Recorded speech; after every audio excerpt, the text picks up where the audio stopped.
যেটুকু দেখানোর জন্য রেখে দেয় সেইটুকুই দেখা গেল, আলাদা কিছু না। তো আমাদের সাফারি ডান। অ্যান্ড বলতে গেলে কি বলবো, জঙ্গল সাফারি আর চিড়িয়াখানা সাফারির মধ্যে আকাশ পাতাল তফাৎ হয়। তো এই দুটোর মধ্যে গুলিয়ে ফেলো না তোমরা। তো সাফারি কেমন লাগলো স্মিতার, সে এই ফুটেজটা দেখলে তোমরা বুঝতে পারবে।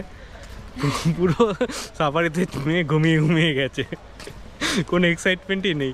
কারণ একটা করে সিংহ, একটা করে বাঘ, তাও অনেক দূরে দূরে রাখা, মানে মানে খালি চোখেও ভালো করে দেখা যাচ্ছে না। 5টা কোথায়? আমরা তো একটা সিংহ দেখলাম, তা 5টা। তাহলে থাকলে সেগুলো সব ওই ভেতরে ঘরের ভেতরে রয়েছে, ছাড়া নেই।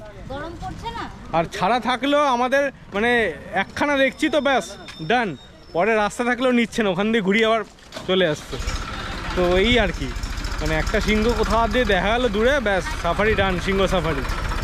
বিয়ার ওই রকমই, শুধু হরিণ লাস্ট, হরিণ ছিল, হরিণটা আর ময়ূরটা খুব ভালো মতো দেখা গেছে, হরিণ সাফারিটাই ভালো হয়েছে। সো এইরকম যদি বাঘের সাফারি করা যেত, যদিও বা এখন বাজে দুপুর মোটামুটি 1টা মতো, এই সময়টা সাফারির গুড টাইম নয়, বিকজ বাঘ ভাল্লুক এরা এই সময় এমনি গরম ওয়েদার, তো এরা এই সময় ছাওয়ার দিকে থাকে। সবথেকে বেস্ট টাইম সাফারি হচ্ছে early morning and dawn time, মানে সন্ধ্যের সময়। আর্লি মর্নিংটা বেস্ট, ওই সময় ঠান্ডা ঠান্ডা থাকে, তো বাঘ সিংহ এরা বাইরে বের হয়।